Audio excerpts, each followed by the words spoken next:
Hello and welcome to the Oregon Business Matters podcast, brought to you by Oregon Business and Industry, Oregon's statewide Chamber of Commerce. At Oregon Business Matters, we focus on insights, issues, and initiatives that impact Oregonians' shared prosperity and the state's economic health. I'm Angela Wilhelms, President and CEO of OBI, and your host here at Oregon Business Matters. Today, I'll be talking with Patrick Nofield, Chairman and co-founder of Escape Lodging. Based in Cannon Beach, Escape Lodging owns and operates hotels and restaurants on the Oregon coast, in the Columbia River Gorge, and in the Willamette Valley. Escape has also developed properties in Pasco and Richland, Washington. In addition to running Escape Lodging, Patrick serves as board chair for the Oregon Restaurant and Lodging Association, which advocates for the hospitality industry in Oregon and is a great partner of OBI's. We were interested in featuring the hospitality industry in an episode as we get into the heat, no pun intended, of summer activity, a time when many are, in fact, thinking of escaping to the coast or to wine country. So, Patrick, thank you for taking the time to talk to me during what must be a very busy time of the year for you. Yeah, thank you, Angela. I look forward to our conversation. Great. Well, just to get started, why don't you tell our listeners a little bit about Escape Lodging? When and how did you create the business? How has it evolved over the years? Just, when you tell the Escape story, how does that go? Thank you. Yes, so Escape Lodging started out of a company called Steve Martin Management Company. I met my future business partner, Tom Drumhiller, at the time in 1987. We both worked for Steve Martin. Steve Martin developed the Stephanie Inn, one of the iconic hotels in the Northwest, as well as the Surf Sand Resort and many other properties. And they started out as a rooms division manager and met Tom in 87. And then we eventually became president and executive vice president of Steve's company as he started to settle back a little bit. In 1999, we went ahead and took a plunge and decided to build our first property. We were still employed by Steve Martin Management, but at the time, we had ambitions of our own, and the Martin family supported our efforts to build what is now the Inn at Cannon Beach, located on the south end of Cannon Beach. That's wonderful. I've been there and I like it. Good work. Yeah. One of the things we took from Steve was, in fact, I'll tell you a quick story. When I first went to work for Steve, out of college, he took me to his house overlooking the ocean. And I remember he had a Lincoln Continental and a Ford Bronco. And inside he had, at the time, a Bang & Olufsen stereo system, just phenomenal acoustics. And I thought, wow, this is great. And we're sitting at his desk in his home office. And he says, Patrick, what do you want to do? What do you want to be? And I said, well, Steve, I want to be rich. And he looked at me and he said, son, no, you got it all wrong. He goes, Patrick, take care of people. The money takes care of itself. We're here to serve. Patrick, the money we make is a report card on how well we serve others. I was 23 at the time. I really was like, whatever, but I think what he intended to say was, if we have purpose in our vocation, it's not a job anymore. And so I think that's one of the things that transcended Escape Lodging was a focus on relationships, not just transactions. Focus on relationships with our guests and our employees and of course our communities, the communities where we're engaged. And I think it really helps. I think we've achieved that. Angela, one of the things that I'm most proud of is our guest service scores. Our TripAdvisor and our Google review scores for our coastal properties, the Ocean Lodge and the Inn at Cannon Beach primarily, they're number 1 and number 2 out of 360 hotels on the Oregon coast, number 2 and number 6 in the state of Oregon through TripAdvisor. Our Marriott hotels right now, all 3 of our Marriott hotels are the top 3 guest service scores in the whole Marriott network for the state of Oregon. Wow. And that doesn't happen just by building a hotel. It's about investing in people that sincerely care about their guests and want to exceed their expectations. Well, and I think, that's wonderful to hear as somebody who's on the customer end of hotels in Oregon. And you wouldn't know this, but I have stayed at some of your properties and I think that rings true. I've had wonderful experiences, but what strikes me in that is not just the focus you have on the people that are coming as customers, but you must also care very deeply and spend a lot of time thinking about how to support the people who work for you in those facilities and in your organization so that they have that shared sense of vocation and purpose. And can you talk about that for just a second? Because it strikes me as being a Sure. fundamental piece of your success as well. Yeah, it does. Steve always made sure that Tom and I were focused on engaging employees and appreciating employees. And we do an annual review process pretty much like most people do. But one of the things we focus on to core is a self-appraisal and a focused understanding what the employee's goals and objectives are, not just within the framework of their job, but also on a personal level. The relationship piece is getting to know the employee, getting to know their backstory, and you can't fake it. It's got to be sincere. Angela, there's a story I'd like to share about an employee that we were doing a review on back in the late 90s. His name was Andy Nichols, and he was a restaurant manager at our restaurant in the Dalles called Cousins, and a very great restaurant manager, great people skills, but his passion was glass art. And through the peer review process, the self appraisal, Andy shared, he wanted to build his own studio. And so Tom and I decided we would pay him a 6 month salary for him to go out and develop his own business, create his studio. And he's been very successful with it. In fact, when we built our Ocean Lodge in 2002, he sold us a 400 glass blown sea thematic chandelier that's probably worth $80,000. He sold it to us for 1,500, so it paid back numerous times. Wow. I mean, what beautiful work and talent, and good for your employees to feel like they can share with you what they want to do, and good for you for recognizing that. I'm having in my head a little loop of the Lion King Circle of Life song, since you got that type of mentorship when you were younger. The fact that you guys are carrying that forward is a true testament to how you think about your business. Um, let's talk a little bit more about the business. I just have some curiosity questions. For example, you recently opened a hotel in Newburgh, and you're soon to open a hotel in Dayton. How do you think about where to open new properties and expand? Now, that's a really good question. Um, we typically look for barrier to entry markets or markets that are underserved. And our focus probably the last 3 years has been Yamhill County, Willamette Valley. We still think the wine tourism is a significant market for us. And, Newburgh specifically, we consider that a tertiary market. And when we decide to brand something like a Marriott hotel, we really look for those markets that are underserved, because what we find is it draws a whole new market to those communities. Marriott specifically, for their Bonvoy brand loyalty program, we opened our first Marriott hotel in 2014 in the Dalles, and we have an existing hotel there. We were concerned we were going to cannibalize the market, cannibalize that hotel.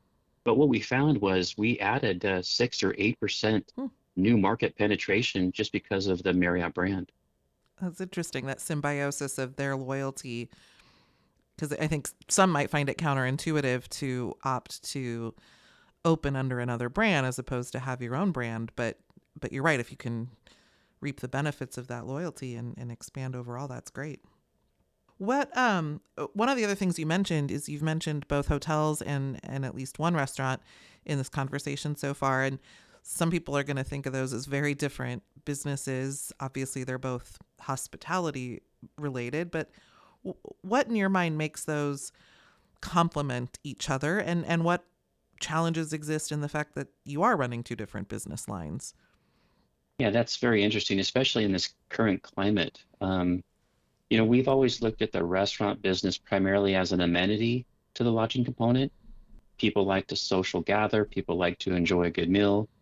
And typically, when the lodging is there, they're always looking for that place to get away to and enjoy. And so we do it, but it's been hard, to be honest with you. The cost of goods, specifically in the restaurant, the cost of labor makes those margins harder and harder to sustain. And we're seeing it, and we're seeing it heck, we're seeing it nationwide. Hmm. So, I love to eat at restaurants. My business partner, Tom, who passed away in 2017, he loved them. He loved the social component. He was very social and enjoyed those relationships. But to me, they're tough. And I say the hardest job in hospitality is a good restaurant manager, for what they have to go through, what they have to achieve. And the burden placed on them is significant. Oh, that's interesting. That's one challenge that you face is just the difficulty of running that particular line. And you mentioned a few challenges within that, cost of goods, the workload and work put onto the employees.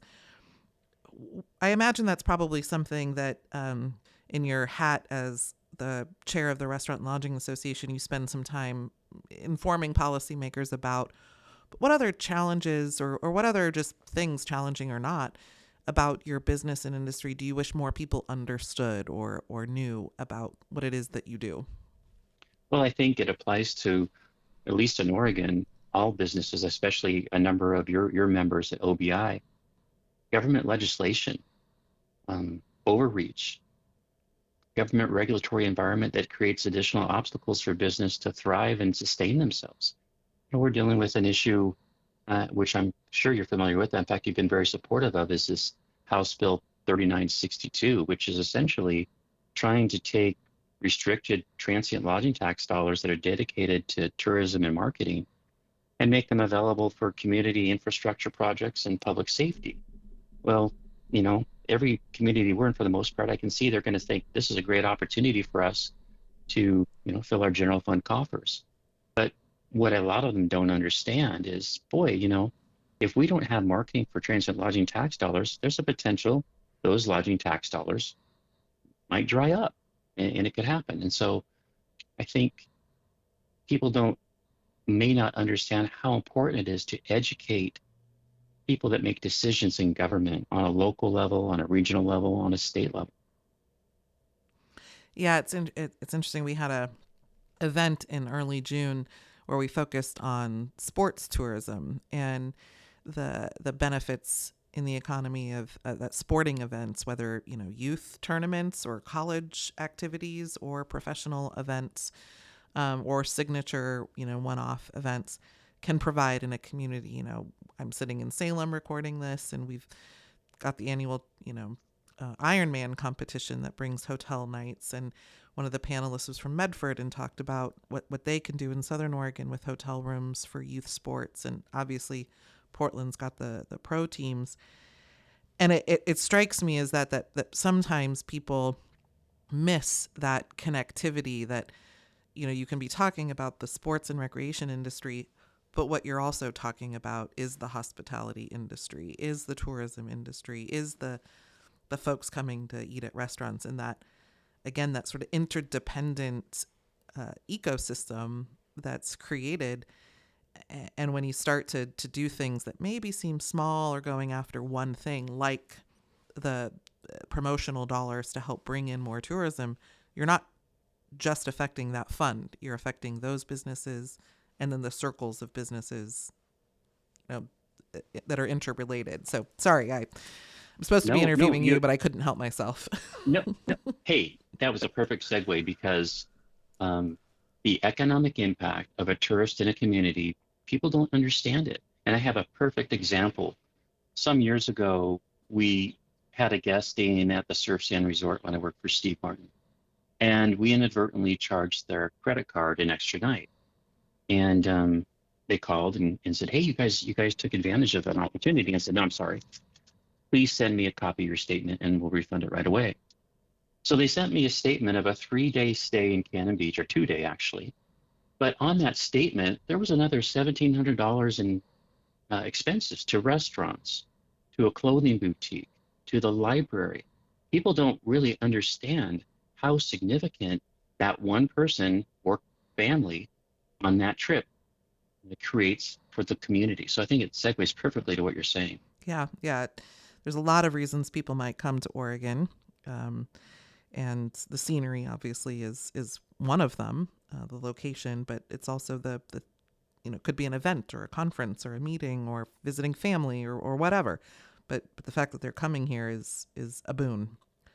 Oh, on that note, I want to ask a question, and I hate to even ask it. And we're not directly adjacent to Canada. There's, that state that sits in between us. But I have to think that some of your business comes from our friends to the north. Have recent tensions between Canada and the U.S. affected business? We hear about this a lot, but I have you here and wanted to ask directly. Of course it does. And I think especially in the leisure markets on the coast here in Cannon Beach and Seaside, it's approximately 15% of our gross business. So it Wow. is a significant amount. Wow. And Yeah.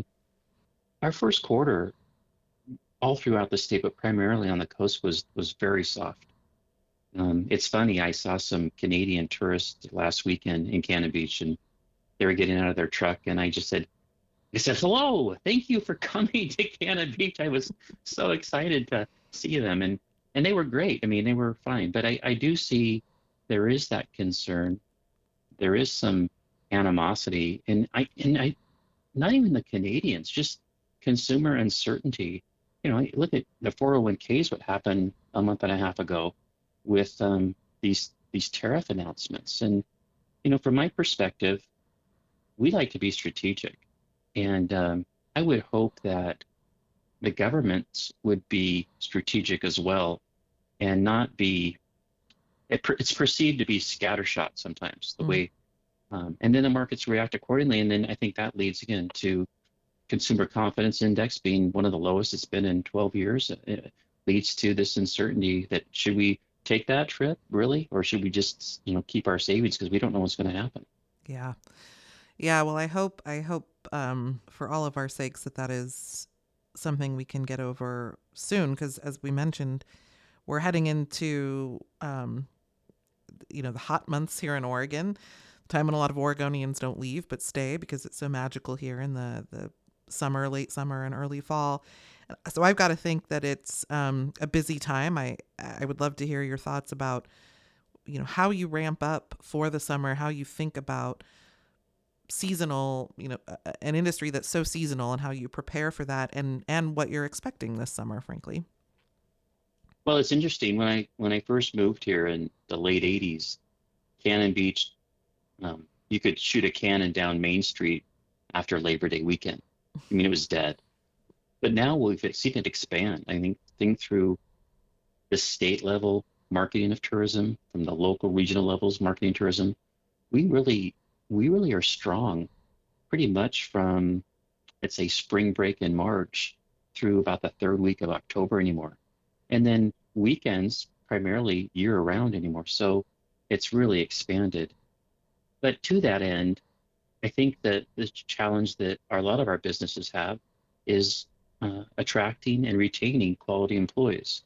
And I think that that's been our focus. We try to keep people employed through the wintertime. We look at doing capital projects during those times, and we ask anybody who wants to stay involved and continue to get hours if that's an opportunity for them. Yeah, that's great. That makes sense. Some way to smooth sort of that otherwise seasonal, or the peaks and valleys throughout the year. That's brilliant. Well, we are running out of time. We've promised everyone a relatively short form podcast, and I'm guilty of wanting to talk to folks like you forever. But we do eventually have to close it out. But before I give you a chance to say any parting thoughts, I've got to ask, you operate hotels and restaurants in some of the most beautiful parts of the state, but everybody needs to get away sometimes. So where do you like to travel when you have time?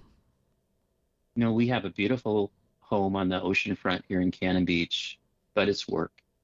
And where I find my respite is Mount Hood. I've been going there since I was a young kid.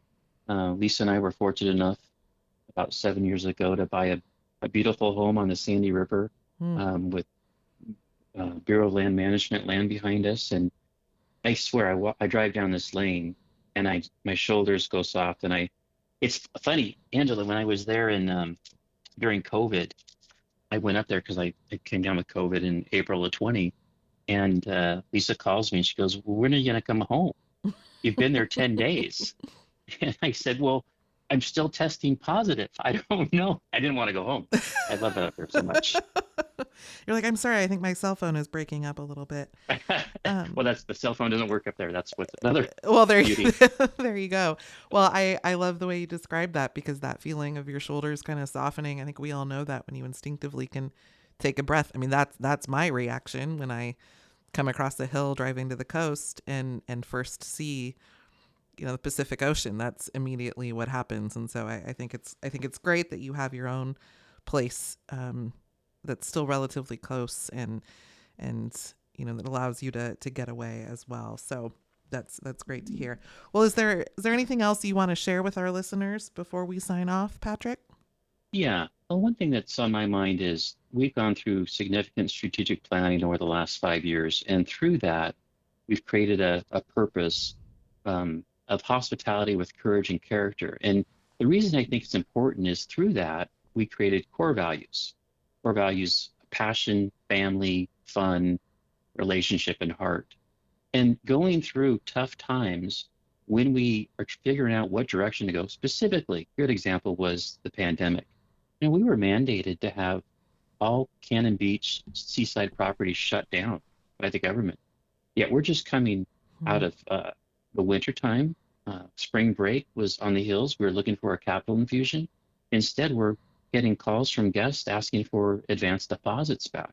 And again, having those core values at the time, what's most important, really helped drive us in a direction that pulled us through it. And we use them all the time. So anybody that's listening, take advantage of the opportunity to review your purpose, why we're here, why we're doing, the importance of your mission, and your core value. Yeah, can you repeat those values again? I thought they were wonderful. Yeah.